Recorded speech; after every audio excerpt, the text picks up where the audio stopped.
Esther Let the Good Times Roll. Esther Rolle is best known as being an African American actress. She was born November 8, 1920, in Pompano Beach, Florida, to Caribbean farming immigrants by the name of Jonathan and Elizabeth Rolle. She was the 10th child of 18. She was raised on a 10-acre farm and graduated from high school in 1938. Her writing teacher talked her into taking acting classes, so she followed two of her sisters to New York when she was only 18 years old. She attended Yale University in New Haven, Connecticut, and later graduated from Spelman College in Atlanta, Georgia in 1942. Her dad made her promise to never, ever become a servant or maid. She made good on that promise. However, she did portray that role throughout her acting career. One of her first important works was with the Negro Ensemble Company. She had a reputation of playing in plays such as um, The Blacks, Blues for Mr. Charlie, The Amen Corner, A Raisin in the Sun, and A Member of the Wedding.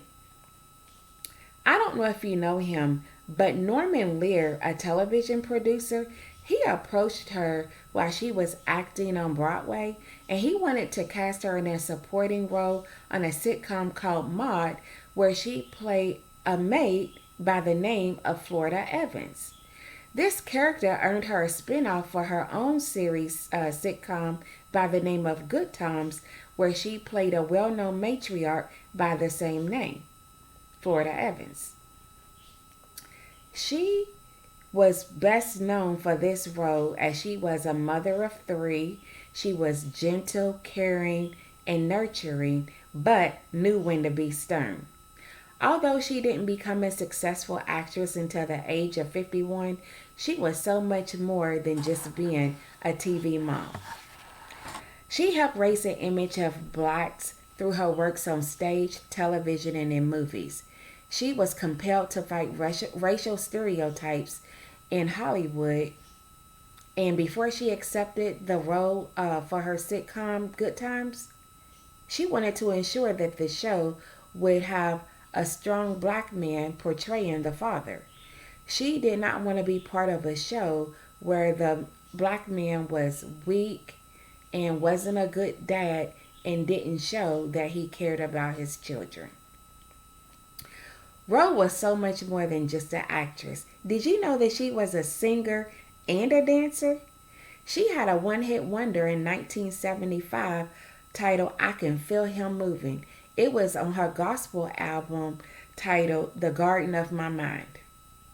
She was also part of a dance group in New York where she was actually the director. Rowe received several awards throughout her acting career. In 1978, she won an Emmy Award for the television movie Summer of My German Soldier. In 1979, she gained further respect for her work for Maya Angelou's I Know Why the Cage Bird Sings. She was also recognized for her work for Driving Miss Daisy in 1989, and she won an NAACP Image Award for her role in Rosewood in 1997. These are just a few of the films that she's known for. Devoted to addressing social and political injustice, Rowe delivered a much praised reading of the proposed 52-word Equal Rights Amendment at the annual conference for National Organization of Women called NOW in 1981. 7 years later, she was still working with NOW, and she participated in its summer drive for a stronger black family, where she addressed over 90,000 people in Washington, D.C.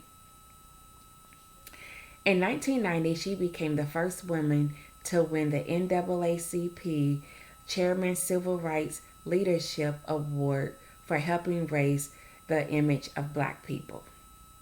Miss Rowe was also an honorary member of the Zeta Phi Beta sorority, which is an organization for college educated African American women.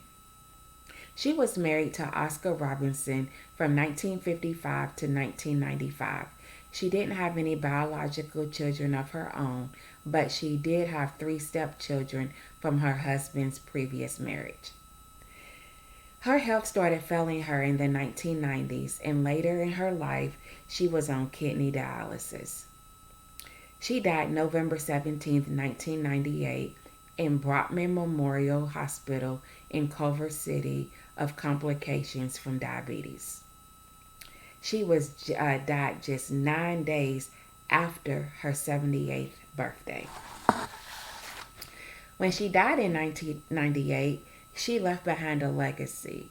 She left an estate valued in excess of $1.7 million, $200,000 in cash, a home worth $400,000, and treasuries worth over $1 million. In addition, she owned shares in several mutual funds and interest in El Toro Ltd. Her final film, Train Ride, was released in 2000, just 2 years after her death. In 2006, her family presented a collection of her personal items to the African American Research Library in Fort Lauderdale, Florida, not far from her birthplace. I've only told you just a little bit about the role of Esther's life, but today you can still watch episodes of Good Times through your local cable provider.